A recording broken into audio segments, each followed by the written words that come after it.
A nova aliança tem um mediador melhor, superior. O que a palavra de Deus quer dizer com um mediador entre você e Deus? Vamos ver o que diz Hebreus, capítulo 8, versos 1 a 6. E a expressão do original grego, quando Paulo escreveu mediador, qual palavra ele usou e que significado tem isso dentro do contexto geral da palavra de Deus, dentro de toda a Bíblia? Portanto, uma lição maravilhosa trazida diretamente de Hebreus, capítulo 8, do verso 1 até o verso 6. Assim leio.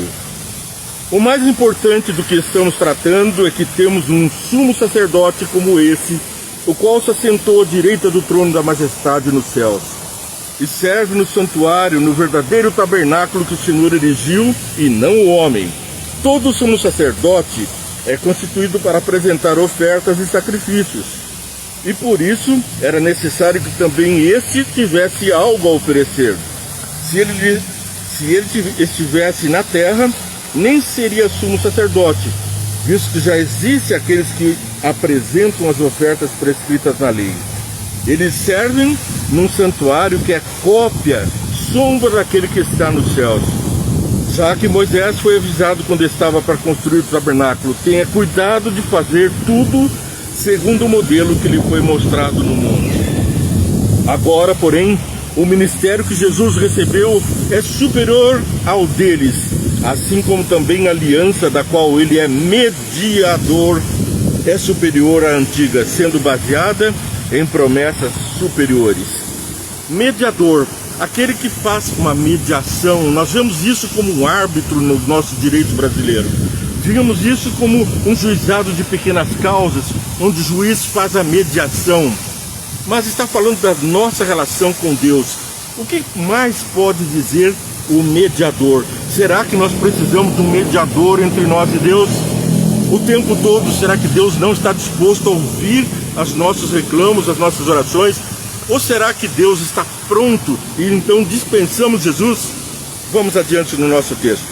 Bom, ao pensarmos no grego, mesites, mediador, é uma palavra que divide de mesos, assim como na língua portuguesa, que veio de lá, meio, intermédio, né?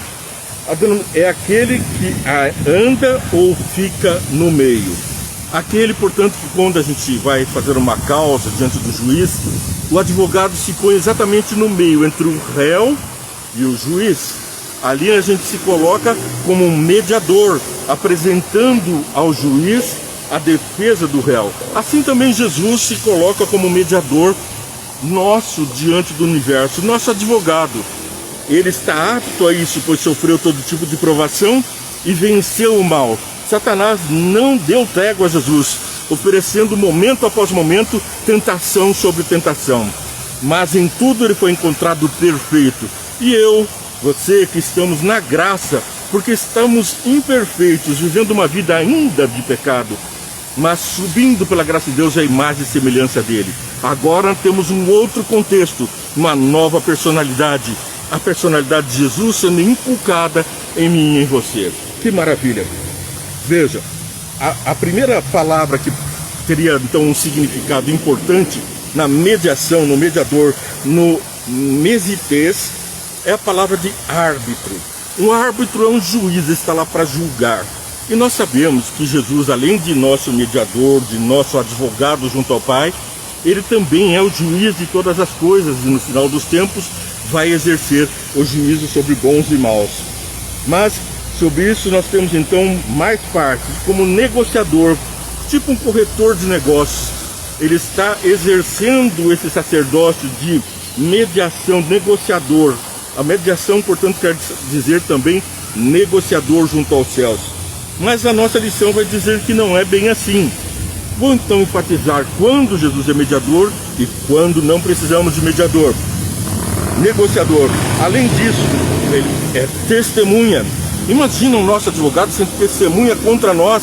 É claro que não. Um mediador que precisasse então fazer uma intermediação com o nosso Deus. Que Deus é esse de amor se ele precisa de uma mediação? Eu já disse agora há pouco que Jesus faz mediação.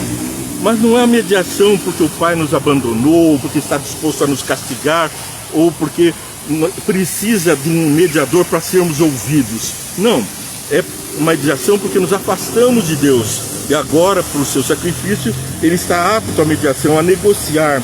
Negociar, então, implicaria tipo de um negócio. Como testemunha, sentido legal da palavra, né? Jesus, então, é testemunha dos nossos atos, como somos provados e tentados, e da vitória que ele conquistou por nós. E como fiador, ele prometeu a Adão, Gênesis capítulo 3, verso 15: esmagarei a cabeça da serpente, eu terminarei com o mal desse mundo. Você será novamente a minha imagem e semelhança, semelhança da perfeição.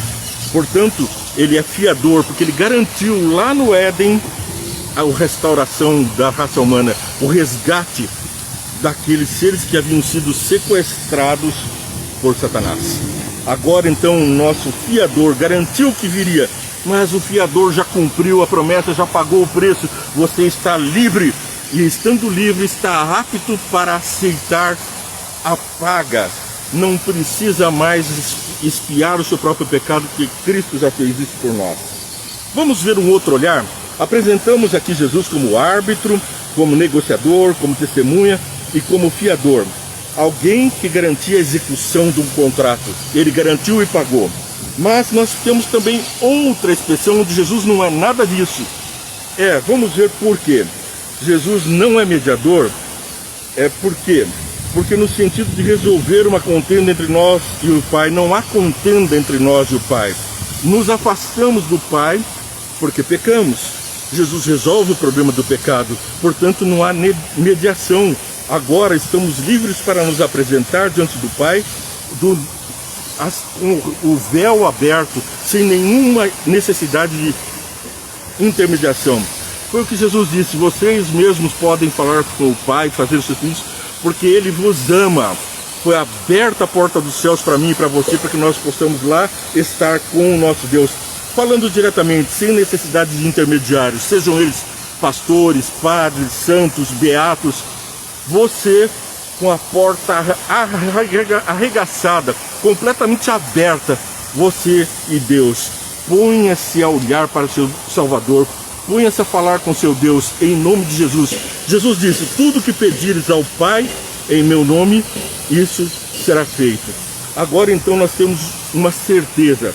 Essa mediação de Jesus não é necessária, porque nós não estávamos, Deus não estava com inimizade com nós aqui havíamos nos afastado.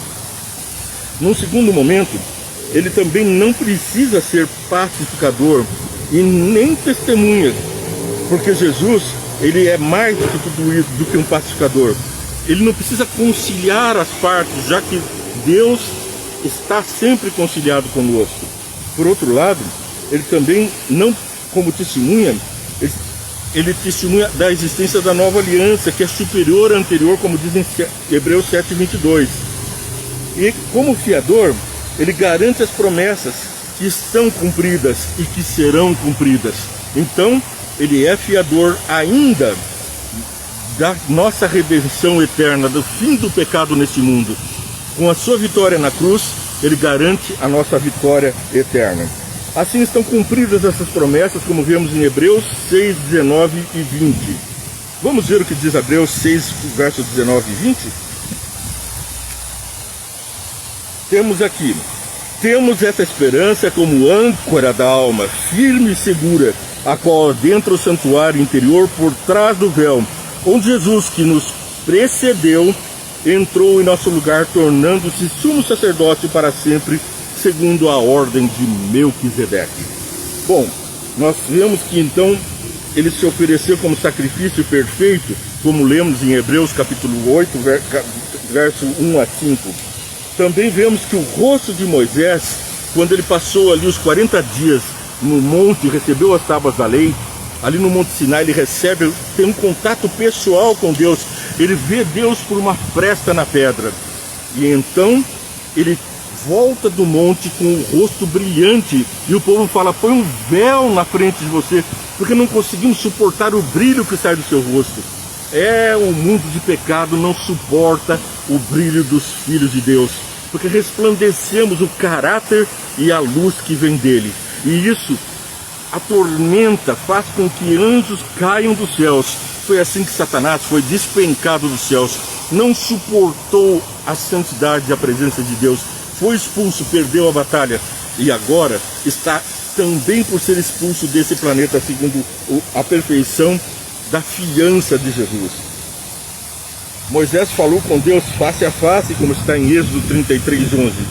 Porém Jesus é a palavra de Deus, ele é a própria palavra, o garante de Deus. Hebreus 4:12 e 13, João 1:3-14. As exigências da obediência pela lei são confirmadas mediante a obediência de Jesus. E nele e por ele estamos todos nos passos de Deus da salvação. Bem, você acabou de assistir aqui Vê e Entende, um programa que traz a palavra de Deus diariamente para você curtir, compartilhar e seguir essa programação. Clica em Vê e Entende. Joguinho da Velha, Vê e Entende, vai ser direcionado para o YouTube, para o Facebook, para o Instagram, para as mídias sociais, o Twitter. E então você acompanha, siga, clica em seguir, toca o sininho, curta, mas compartilha também com seus amigos. E faz o que vamos fazer agora, orando uns pelos outros, como fazemos agora. Pai querido, nós agradecemos as bênçãos do dia a dia. Ao findar mais um dia, pedimos que a sua bênção especial repouse sobre todos que estão assistindo e participando, de forma que sejam cheios do teu amor e assim multipliquem a tua obra na terra, em nome de Jesus. Amém. E que Deus te abençoe e muito e faça você resplandecer o seu rosto sobre ti. Deus te abençoe.